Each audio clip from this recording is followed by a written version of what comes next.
Hello, welcome back to my channel. दोस्तों कैसे हैं आप सब? उम्मीद करते हैं कि आप लोग बढ़िया होंगे। हमने लास्ट वीडियो में देखा था कुछ ऑपरेटर वगैरह के बारे में जावास्क्रिप्ट के। आज की इस वीडियो में हम जानेंगे कि जावास्क्रिप्ट में किस तरीके से पॉपअप बॉक्सेस दिखाया जा सकता है। तो अगर हमें जावास्क्रिप्ट के अंदर एक पॉपअप बॉक्स दिखाना है तो पॉपअप बॉक्स को दिखाने के लिए हम लोग कुछ कीवर्ड के कुछ फंक्शन के इस्तेमाल करने वाले हैं, जिससे हम बड़े आसानी से अपने मैसेज को शो कर पाएंगे पॉपअप बॉक्स की तरह। और बाकी देखते हैं कि कौन-कौन से हमारे ये फंक्शंस यूज होते हैं और कितने प्रकार के हमारे पॉपअप बॉक्स होते हैं। पॉपअप बॉक्स का मतलब होता है कि हमारा वेब पेज जब ओपन होगा तो उस पे एक डायलॉग बॉक्स शो होगा, ठीक है? उसी डायलॉग बॉक्स पे हम क्या उसी डायलॉग बॉक्स को हम क्या बोलते हैं? पॉपअप बॉक्स बोलते हैं। जिसमें यूजर से हम कुछ इनपुट ले सकते हैं, कुछ मैसेज शो करा सकते हैं, है ना? जो किसी-किसी पे यस और नो के रूप में इन हम ले सकते हैं अपने इनपुट को। तो अगर हमें इस प्रकार के डायलॉग बॉक्स के थ्रू कुछ यूजर से इंटरैक्ट करना है, तो हमारे पास में 3 प्रकार के फंक्शन होते हैं। एक अलर्ट बॉक्स होता है, एक कन्फर्म होता है, एक प्रॉम्प्ट होता है। अब हमें समझना होगा कि अलर्ट का क्या काम है, कन्फर्म बॉक्स का कैसे यूज करते हैं, प्रॉम्प्ट किस लिए इस्तेमाल किया जाता है। ठीक है? हमें ये तो समझ में आ गया कि अगर हमें पॉपअप बॉक्स दिखाने हैं या जावास्क्रिप्ट में कितने प्रकार के पॉपअप बॉक्सेस होते हैं, तो 3 प्रकार के हैं। अलर्ट, कन्फर्म और प्रॉम्प्ट। दोस्तों अगर हम बात करें यहाँ पे अलर्ट बॉक्स की, तो अलर्ट बॉक्स में हम कोई मैसेज अगर हमें दिखाना है, हम चाह रहे हैं कि हमारा जो यूजर है, जैसे ही वो हमारे एचटीएमएल वेब पेज पे आए, तो उसको एक अलर्ट बॉक्स मिलना चाहिए। जब वो ओके बटन पे दबाए, ठीक है, तब वो कुछ आगे हमारे वेब पेज पे पहुंचे। तो इसके लिए हम क्या करते हैं, अलर्ट क्या कहते हैं, अलर्ट का हम इस्तेमाल करेंगे, अलर्ट फंक्शन का इस्तेमाल करेंगे। चलिए हम आ चुके हैं अपने कोड एडिटर पे और समझ लेते हैं कि कैसे यहाँ इसका इस्तेमाल किया जाता है। तो मान लीजिए कि हमने सबसे पहले एक हेडिंग बना लिया जिसमें लिख दिया हमने वेलकम टू जेएस वर्ड। हमने एक मैसेज डाल दिया, सॉरी, एक मैसेज डाल दिया वेलकम टू जेएस वर्ड। तो ये जो मैसेज है ये हमने कहाँ पे लिखा हुआ है? एचटीएमएल में। लेकिन मैं ये चाहता हूं, जैसे अगर मैं अभी दिखाऊं आपको ओपन विद लाइव सर्वर करूंगा, तो क्या होगा कि ये हमारे वेब पेज पे नजर आएगा कुछ इस तरीके से। यहाँ पे वेलकम टू जेएस वर्ड लिखा आ रहा है, जैसे हम यहाँ पे आ रहे हैं। अगर हम इसको रिफ्रेश भी करेंगे तब भी हमें यही मैसेज मिलने वाला है। लेकिन हम चाह रहे हैं कि अगर हम वेब पेज पे आए या वेब पेज को रीलोड करें यहाँ से, तो सबसे पहले एक पॉपअप बॉक्स मिले। उसके लिए हम यहाँ पे जावास्क्रिप्ट लगा देंगे और जावास्क्रिप्ट से हम अपने मैसेज को शो करा सकते हैं। अगर कुछ भी मैसेज शो कराना है एक डायलॉग बॉक्स में, तो हम अलर्ट नाम का फंक्शन लगाएंगे। उसके पहले हम पहले यहाँ पे स्क्रिप्ट लिख देंगे, इसलिए क्योंकि हम जावास्क्रिप्ट की कोडिंग करने जा रहे हैं। और किस प्रकार के जावास्क्रिप्ट? इंटरनल जावास्क्रिप्ट, है ना? तो यहाँ पे हम लगाएंगे अलर्ट, ब्रैकेट ओपन करेंगे। इसके अंदर जो भी मैसेज हमें देना है, जैसे मैं लिख देता हूँ hi, this is alert popup box. ठीक, ये मैंने यहाँ पे नोट डाउन कर दिया। आप अपने हिसाब से जो भी आपका मैसेज है, जो भी आप कहना चाह रहे हैं, वो आप मैसेज यहाँ पे डाल दे सकते हैं। इस मैसेज को डालने के बाद एक सेकंड में यार, इसको मैं हटा दूं। ओके, तो यहाँ पे इस मैसेज को डालने के बाद हम क्या करेंगे, यहाँ वेब पेज के ऊपर आएंगे। तो अब हम देख रहे हैं कि यहाँ पे सबसे पहले हमारा वो कंटेंट नहीं आ रहा। ठीक, सबसे पहले हमें ये अलर्ट मैसेज के द्वारा, ठीक, ये यहाँ पे दिखाया जा रहा है this is alert popup box.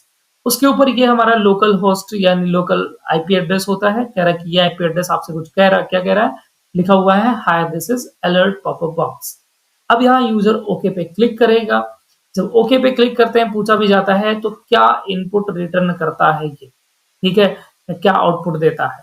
तो जब हम यहाँ ओके करते हैं, यानी कि 1 वैल्यू पास करते हैं, 1 जाता है।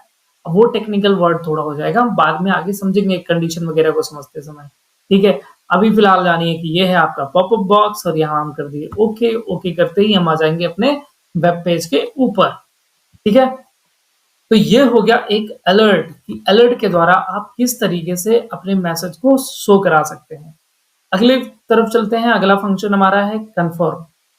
तो यहाँ पे बताया गया है कि यह उपयोगकर्ता से कंफर्मेशन प्राप्त करने के लिए उपयोग किया जाता है। जैसे इसमें 2 बटन आएगी, ओके और कैंसिल, ठीक है। तो चलिए यहाँ पे हम कुछ भी डाल देते हैं एक मैसेज, हम इसको कमेंट कर देते हैं। ओके, हमने इसको कमेंट कर दिया। तो यहाँ पे हमने डाल दिया क्या, कंफर्म, है ना, सॉरी कंफर्म हमने लिखा, ब्रैकेट ओपन किया, जो भी मैसेज आप यहाँ पे डालना चाह रहे हैं, ठीक है। तो जैसे कि मैंने यहाँ पे लिख दिया, बस हेलो लिख दिया, ठीक है, हेलो। आप अपने हिसाब से कुछ भी मैसेज इसके अंदर डाल सकते हैं। तो इस तरीके से मैसेज डालने के बाद अब अगर हम यहाँ पे आते हैं तो देखो हमें अब तक सिर्फ ओके बटन मिल रही थी, अब कंफर्मेशन के लिए दो चीजें मिल रही हैं, एक हेलो, एक कैंसिल। हमने किया ओके, हम यहाँ पे आ गए। अब जैसे ही हम रीलोड करते हैं, रीलोड करते ही फिर हमारा ये मैसेज आएगा, फिर ठीक है, आपको ओके कैंसिल जो भी करना है आप कर सकते हैं। याद रखिए, जब आप ओके पे क्लिक करेंगे तो कौन सी वैल्यू रिटर्न करेगा, 1। जब आप कैंसिल पे क्लिक करेंगे तो कौन सी वैल्यू रिटर्न करेगा, 0। ठीक है, पूछा जाता है कि 1 कब रिटर्न होता है और कैंसिल पे क्लिक करने पे क्या रिटर्न होगा, 0। ओके पे क्लिक करने पे क्या ये वैल्यू रिटर्न करेगा, 1। ठीक है, ये आपके एमसीक्यू के लिए इंपॉर्टेंट चीज होगी। तो हम जैसे ही ओके या कैंसिल कर रहे हैं तो यहाँ हम अपने इस जगह पे अपने वेब पेज के ऊपर आ जा रहे हैं। यह है कंफर्म, है ना। आगे हम जब कोई प्रोग्राम बनाएंगे आगे चल के, उसमें प्रॉपर हम इसका यूज करने वाले हैं। ठीक है, किसी मैसेज को दिखाना है, यूजर से कुछ इनपुट लेना है, तो उन सब के लिए हम इन सबको मिक्स करके इस्तेमाल करेंगे। अभी फिलहाल आपको कॉन्सेप्ट समझ के रखना है कि अलर्ट क्या काम कर रहा है, अलर्ट में क्या चीज आ रही है, कन्फर्म में क्या चीज आ रही है। ठीक है, अब एक और हमारे पास में है जो कि क्या है, हमारा प्रॉम्प्ट। ठीक है, तो हमने देखा कि अगर हमें एक मैसेज शो करना है, अलर्ट मैसेज, तो अलर्ट था। कंफर्मेशन मैसेज लेना है तो कंफर्म था। प्रॉम्प्ट का यूज होता है कि यह यहाँ लिखा है ना, यह उपयोगकर्ता से इनपुट प्राप्त करने के लिए। जैसे फॉर एग्जांपल मैं यूजर से उसका नाम लेना चाह रहा हूँ, ठीक है, उससे उसका डेट ऑफ बर्थ लेना चाह रहा हूँ, किसी भी प्रकार का अगर हमें यूजर से इनपुट लेना है तो हम क्या करते हैं, प्रॉम्प्ट मैसेज को लगा देते हैं या प्रॉम्प्ट फंक्शन को लगा देते हैं। ठीक है, तो चलिए नीचे यहाँ पे जो आपको उदाहरण दिया गया है, ये हो सकता है ना समझ में आए, तो मैं आपको लेके चलता हूँ यहाँ कोड एडिटर पे और यहाँ पे लगाता हूँ प्रॉम्प्ट। अब मान लीजिए कि हमें यूजर से क्या करना है, उसका नाम लेना है और उस नाम को हम आगे चल के भी प्रिंट भी करेंगे। फिलहाल मान लीजिए हमें यूजर से उसका नाम लेना है, तो नाम लेने के लिए हम लिख सकते हैं क्या, प्रॉम्प्ट। ठीक है, हम लिखे, सॉरी, प्रॉम्प्ट लिखा, ब्रैकेट ओपन किया।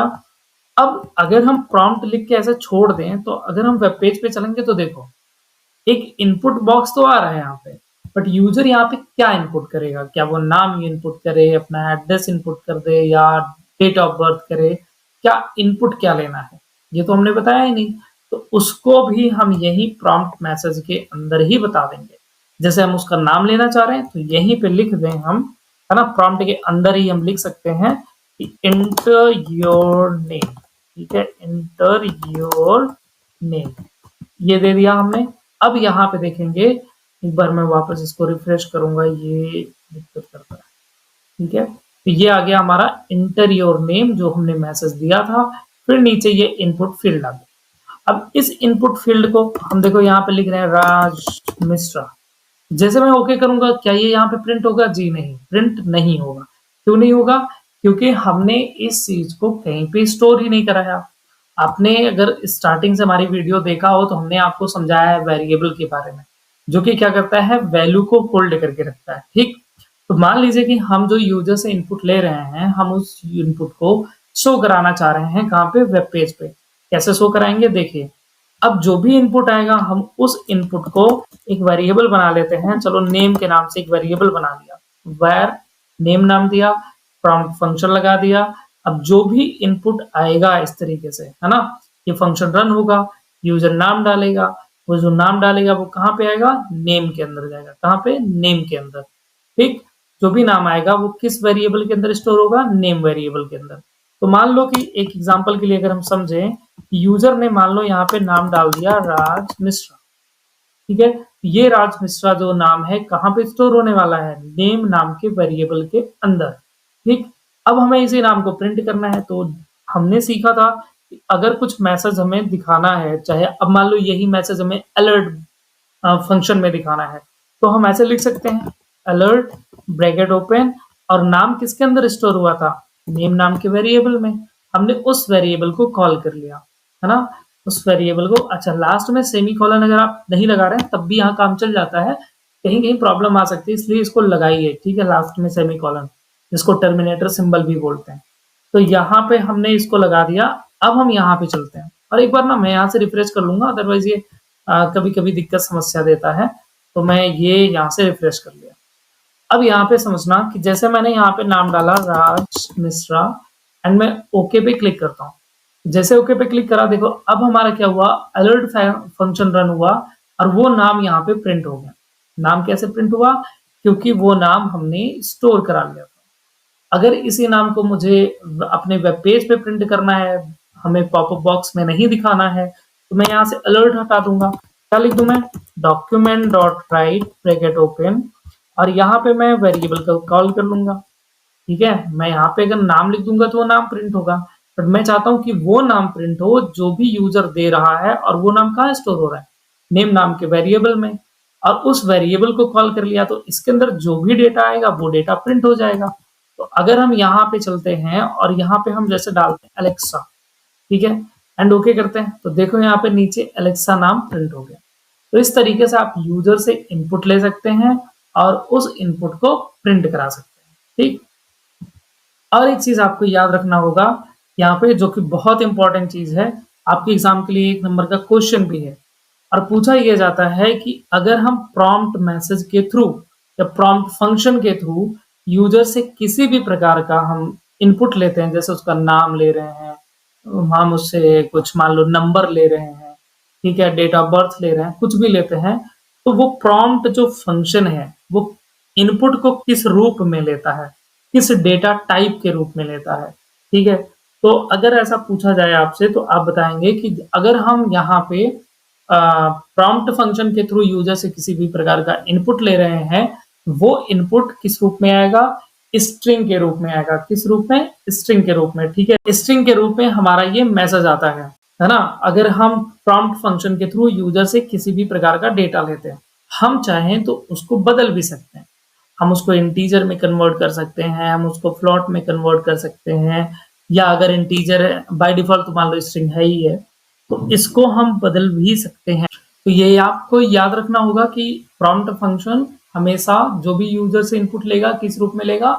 स्ट्रिंग के रूप में लेगा। ठीक है, हालांकि हम उसको चेंज कर सकते हैं, जो कि हम आने वाली अगली वीडियो में सीखेंगे कि कैसे डेटा टाइप को चेंज करते हैं, जिसको हम टाइप कास्टिंग भी बोलते हैं। ठीक, तो उम्मीद करता हूँ कि आज की ये वीडियो आपको पसंद आई हो और सारे टॉपिक क्लियर हो गए होंगे। अगर आपको ये वीडियो अच्छी लगी हो, आप प्लीज कमेंट बॉक्स में फीडबैक जरूर दिया करें कि वीडियो कैसी लगी, कौन सा टॉपिक आपको ज्यादा बेहतर से समझ में आया, कौन सा टॉपिक नहीं समझ में आ रहा है। ठीक है, क्या कुछ मुझे अपने वीडियो में बदलाव करने की जरूरत है। तो मिलते हैं अगले वीडियो में, तब तक के लिए thank you so much, bye bye.